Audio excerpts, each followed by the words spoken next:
அனைவருக்கும் இனிய வணக்கங்கள். நான் உங்கள் வீடியார். இந்த சீரீஸில் நம்ம உணவியல் ஜோதிடத்தை பற்றி பார்த்துட்ருக்கோம். நிறைய பேருக்கு பார்த்திங்கன்னா, ஃபுட் கர்மா அப்படிங்கிறது ரொம்ப நெகட்டிவாக இருக்கும். ஸோ அது எப்படி நீங்கள் கண்டுபிடிக்கிறது உங்கள் ஜாதகத்தில் அப்படின்னு பார்க்கும்போது, 2ஆம் இடம் கெட்டு போனவங்களுக்கு இந்த கர்மா அதிகமாக இருக்கும்.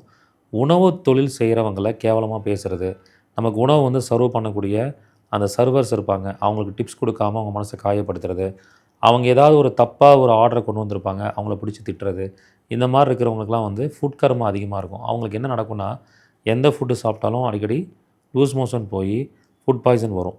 அதுமாதிரி எந்த ஹோட்டலுக்கு போனாலும் நீங்கள் விரும்பின ஃபுட்டு உங்களுக்கு கிடைக்காது. பிரியாணி சாப்பிட்ணுன்னு போவீங்க, இப்போ தான் சார் பிரியாணி காலியாச்சுன்னு சொல்லுவாங்க.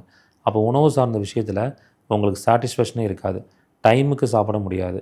நீங்கள் ட்ராவல் பண்ணும்போது ஒரு இடத்துக்கு போய் ஃபுட்டு சாப்பிட்ணுன்னு நினச்சாலும் ஃபுட்டு காலியாகிடும். இப்படி உணவு சார்ந்த விஷயங்களில் உங்கள்கிட்ட எவ்வளோ பணம் இருந்தாலும், எவ்வளோ வசதியாக இருந்தாலும் அதில் ஒரு பற்றாக்குறை இருந்துக்கிட்டே இருக்கும்.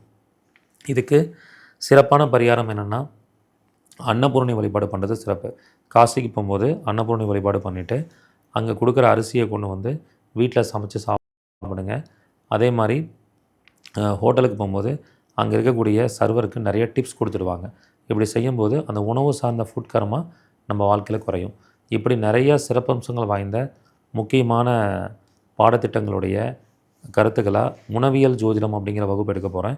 இந்த வகுப்பு 11/4/2026 சனிக்கிழமை மாலை 7 மணிலேருந்து 10 மணி வரைக்கும் நடைபெற போகுது. விருப்பம் இருக்கிறவங்க இந்த வகுப்பில் கலந்துக்கோங்க. முன்பதிவு பண்ணிக்கோங்க. நன்றி, வணக்கம்.